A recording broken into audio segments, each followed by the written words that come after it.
para ustadz dan ustadzah, ya, Ustadz Surasa, Ustadz Umar, yang semoga dimuliakan oleh Allah Subhanahu wa Ta'ala, para tamu undangan yang berbahagia, para santriwan santriwati, ya, pasca TPQ program diniyah, dan juga ya yang pasca TPQ ini calon-calon santri PTPD yang kami banggakan dan kami cintai.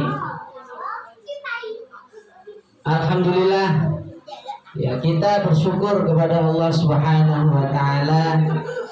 Pada hari ini kita masih diberikan nikmat oleh Allah, diberikan rahmat, taufik dan hidayahnya, sehingga kita bisa hadir dalam acara haflah muwaddaah PTPD pasca TPQ program diniyah Sabilul Muttaqin, yang mudah-mudahan ini menjadi amal soleh kita, dan mudah-mudahan amal soleh kita diterima oleh Allah Subhanahu wa Ta'ala. Amin ya rabbal alamin. Salawat serta salam tidak lupa kita sanjungkan kepada junjungan kita Nabi besar Nabi Muhammad Sallallahu Alaihi Wasallam beserta keluarganya, para sahabatnya, dan para pengikutnya.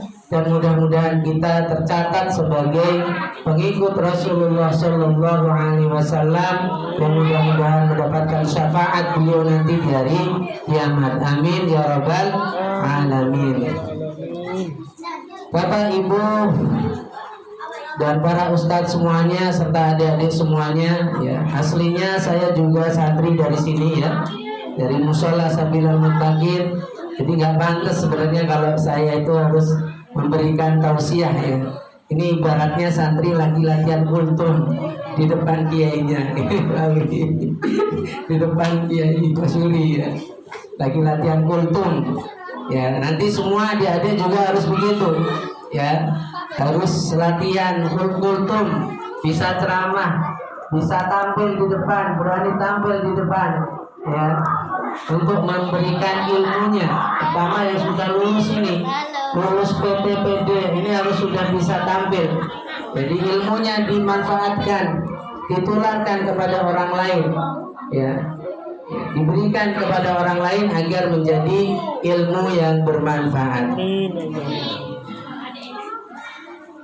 Hari ini kita berkumpul di sini tidak hanya merayakan dan menyaksikan, ya, keberhasilan santri-santri kita, ya, ada 1 santriwan, 3 santriwati yang telah berhasil berjuang untuk belajar, ya, di madrasah diniyah ini, ya, program diniyah ini, dan sudah kita saksikan juga tadi bagaimana mereka juga bisa dites, diuji, ya, secara keilmuan. Ya, mudah-mudahan itu tidak hanya hafalan di lisan, tapi juga menjadi cahaya nanti dalam kehidupannya sehari-hari, diamalkan dalam kehidupan sehari-hari. Bukan hanya sekedar itu, tapi kita di hari ini, ya, bertepatan dengan malam 27 Ramadan, yang kita tahu bahwasannya di 10 terakhir bulan Ramadan itu ada 1 malam yang sangat istimewa yang disebut dengan malam Lailatul Qadar. Dan kita juga diberi contoh oleh Rasulullah Sallallahu Alaihi Wasallam bagaimana beliau Rasulullah yang sudah dijamin oleh Allah masuk surga, yang sudah diampuni dosa-dosanya, ketika datang 10 terakhir bulan Ramadan, beliau tetap bersemangat untuk beribadah kepada Allah Subhanahu wa Ta'ala. Sebagaimana yang diceritakan oleh istri beliau Aisyah radhiyallahu anha, kana Rasulullah sallallahu alaihi wasallam idza dakhala al-ashra al-awakhir shadda mizarahu wa ahya lailahu wa ayqadha ahlahu. Bahwasanya Rasulullah sallallahu alaihi wasallam ketika sudah masuk di 10 hari terakhir di bulan Ramadan beliau itu mengencangkan ikat pinggangnya, artinya lebih bersemangat, lebih bersungguh-sungguh di dalam beribadah kepada Allah Subhanahu wa taala. Beliau lebih bersemangat untuk menghidupkan malam-malam Lailatul Qadar, malam-malam di 10 hari terakhir bulan Ramadan ini, ya, dengan memperbanyak sholat malam, ya, sholat taraweh, ya, sholat witir, membaca Al-Quran, tadarus Al-Quran, berzikir kepada Allah Subhanahu wa taala, dan juga berinfak dan bersedekah. Beliau juga membangunkan keluarganya, mengajak keluarganya untuk bersemangat beribadah kepada Allah Subhanahu wa taala. Ya. Kita tahu bahwasanya Rasulullah itu adalah, ya, Rasul yang diutus oleh Allah dan sangat bersemangat. Ya, beliau memberikan contoh juga kepada kita, tidak hanya membangunkan keluarganya tapi juga membangunkan anak dan menantunya, yaitu Sayyidina Ali radhiyallahu anhu dan putri beliau Fatimah. Dan Rasulullah itu, ya, meskipun anaknya sudah menikah, itu masih dibangunkan, ya, untuk melakukan sholat malam, untuk menghidupkan malam-malam di 10 hari terakhir bulan Ramadan ini. Karena di 10 terakhir bulan Ramadan ini ada satu malam yang sangat istimewa yang disebut dengan malam Lailatul Qadar, ya, malam kemuliaan, yang mana keistimewaan malam Lailatul Qadar itu sebagaimana yang difirmankan oleh Allah Subhanahu wa taala dalam surah Al-Qadar, inna anzalnahu fi lailatul qadar, sesungguhnya kami telah menurunkan Al-Quran ini di malam Lailatul Qadar. Ma adraka ma Lailatul Qadar, ya. Dan tahukah kamu apa itu malam Lailatul Qadar? Lailatul Qadri khairun min alfi syahr. Kemuliaan malam Lailatul Qadar itu lebih baik daripada 1000 bulan, ya. 1000 bulan itu berapa tahun? Ada yang tahu 1000 bulan berapa tahun? 1000 bulan berapa tahun? Ya, 1000 bulan berapa tahun? 83 tahun.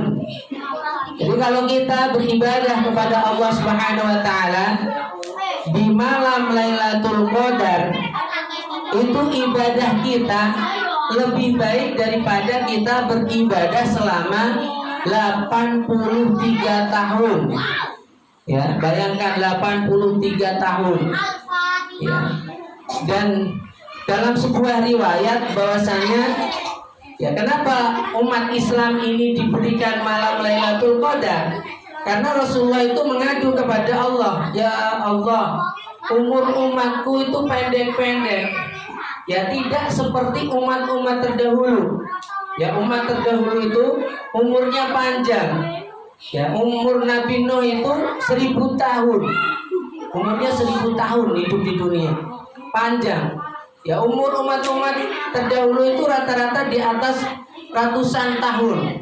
Makanya Nabi Muhammad mengadu kepada Allah, ya Allah, kenapa umur umatku itu pendek, sehingga nanti ibadahnya sedikit, gak bisa dibanggakan di hadapan umat-umat yang lainnya. Makanya Allah Subhanahu wa taala memberikan malam Lailatul Qadar ini, ya, agar apa? Agar ibadah kita ini bisa dibanggakan di hadapan umat-umat terdahulu. Ya. Karena kalau kita, ya, ini semangat sekali ini adik-adiknya. Ya, kalau kita berhasil, ya, menghidupkan malam Lailatul Qadar, kita isi dengan, ya, sholat taraweh, kita isi dengan tadarus Al-Quran, kita isi dengan berbagai macam ibadah, dengan berzikir kepada Allah, maka ibadah yang kita lakukan di malam itu hitungannya lebih baik daripada 83 tahun. Ya. Coba kalau kita setiap tahun dapat Lailatul Qadar, 10 tahun udah 883 30 tahun. Ya. Apalagi kalau kita terus tiap Ramadan bersemangat menghidupkan malam-malam Ramadan, terutama di 10 hari terakhir, ya, maka kita akan bisa mendapatkan ya malam Lailatul Qadar itu. Makanya Rasulullah SAW itu memberikan semangat kita untuk bisa mendapatkan Lailatul Qadar itu dengan semangat yang berlapis-lapis. Ya, yang pertama Rasulullah mengatakan, taharrau Lailatul Qadri fil ashril awakhir min Ramadan. Ya, carilah malam Lailatul Qadar itu di 10 terakhir bulan Ramadan. Ya, dengan kalimat taharrau. Kenapa di sini Nabi tidak menggunakan kalimat tatlubu, carilah? Ya, karena mencari itu kan artinya tolabul ilmi faridah, ya, mencari ilmu. Ya, tapi menggunakan kalimat taharrau, bukan menggunakan kalimat tabahasu, membahas, mencari juga. Ya, karena kalimat taharrau itu artinya adalah mencari dengan sungguh-sungguh, jangan sampai kelewatan. Ya, jangan sampai ketinggalan. Ya, ibaratnya itu kalau kita lagi nyari ikan, itu jaringnya itu yang kecil-kecil, sehingga ikannya itu ketangkap semua. Ya, nggak ada yang kelewat. Ya, jadi Nabi menggunakan kalimat taharrau Lailatul Qadri fil ashril awakhir. Carilah malam Lailatul Qadar di 10 terakhir bulan Ramadan. Kemudian dalam hadis yang lain Rasulullah mengatakan taharrau Lailatul Qadri fil witri. Ya, min ashril awakhir. Carilah malam Lailatul Qadar itu di malam-malam ganjil bulan Ramadan. Ya, jadi berlapis-lapis. Ya, kalaupun malam ganjil kita belum bisa, di terakhir Rasulullah mengatakan taharrau Lailatul Qadri fis sab'i wal 20 min Ramadan. Ya, carilah malam Lailatul Qadar itu di malam ke-27, yaitu nanti malam. Jadi nanti malam itu, ya, oleh para ulama malam 27 Ramadan itu kemungkinan besar adalah malam Lailatul Qadar. Jadi jangan sampai kita kelewatan, tidak menghidupkan malam Lailatul Qadar ini. Ya, Ubay bin Ka'ab mengatakan, ya, wallahi inni la'alamu ma hiya lailah. Sesungguhnya demi Allah, aku itu sungguh sangat tahu, ya, yang dimaksud Nabi itu malam apa. Ya Lailatul lati amarona biha Rasulullah, yaitu malam yang kita